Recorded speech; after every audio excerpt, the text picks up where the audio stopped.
Okay, so before I show you my composition trick, I need to talk about legato mode. Okay, so that's this button down here. Okay, so the way follow actions work now, so far, what we've seen so far, is that a follow action gets called at the end of a clip, but it doesn't need to be that way. You can call them whenever you want.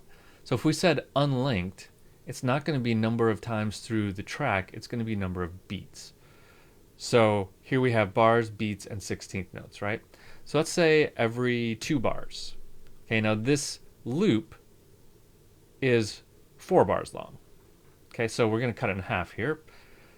Every 2 bars trigger a follow action, is what I'm now saying. Okay, so everything else still works. We can say play the next one every 2 bars. Now, if I said 6 bars here, it's going to play through the loop twice, 2.5 times, or 1.5 times actually.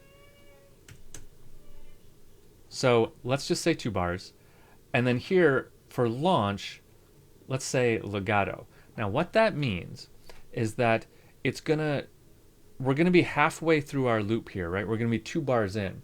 So when it goes to the next clip, it's gonna start that 2 bars in.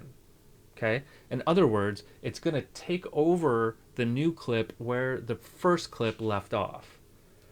So let's think about a practical use for that. This isn't really one, but one would be you have 2 drum loops, right? And you say every beat randomly choose to go to the other drum loop or not.